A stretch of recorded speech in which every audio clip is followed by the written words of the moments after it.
we looked at the 58 historical cases, and then we used the model to study 30 more recent cases. So these come from, say, 1980 on. And those are technologies that are not revolutionary today, but are certainly very important over the course of the last few decades. Things like coronary stents or laparoscopic surgery, or those are the boring ones. or like, we have to think of the things that are interesting to us. E-commerce. Oh, because we use them. Yeah, right. E-commerce. E-commerce. Or, MP3. So I think we did try and also, in that sense, validate the model. Digital photography. That's in there. It is. This is a camera. That takes advantage of one of the 30 most important technologies of the past 30 years. So more than one. Several, yes. Several, because of the compression. Oh, yeah, all right. The point being, I think we went from the historical examples to generate the model to these more recent examples to test the model.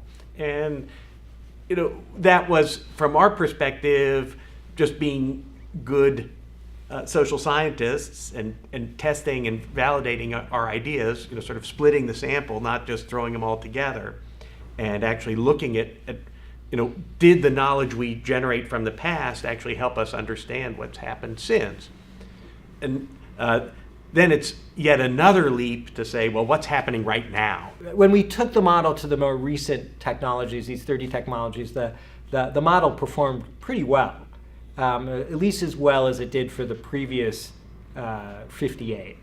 There was one trick that it's not a trick. It turned out to be something quite interesting, which is sometimes our causal factor is the narrative, and certain technologies are more susceptible to narratives. But it turns out that some narratives are bigger than others, and some narratives can spill over to other technologies that before then were pretty boring and no one cared about. So for example, one of the technologies is fiber optics.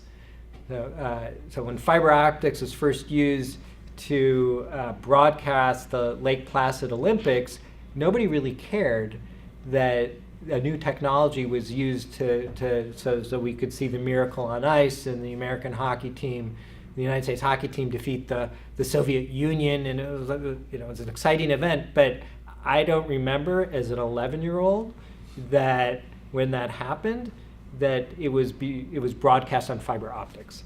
And fast forward 20 years, all of a sudden fiber optics becomes the backbone of the internet, and that's how we're moving signals around.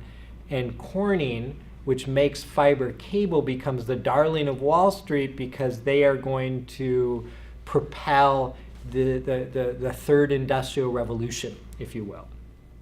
And so that's an example of, well, what is fiber optics? Do we look at the earlier period when nobody could figure out what it, like when it had this kind of limited use of making telephones more efficient and maybe cable television? Or is it part of the internet narrative? And that's a judgment call. And obviously the entrepreneurs who were seeking to raise money to build fiber optic trunk lines around the world were only too happy to associate their technology with this larger narrative of the internet. So that's where you get bubbles like Global Crossing. Well, that was fraud too. There was also fraud, but I think the reason they were able to for once we agree. There you go. To perpetrate that fraud was because the narrative was so exciting.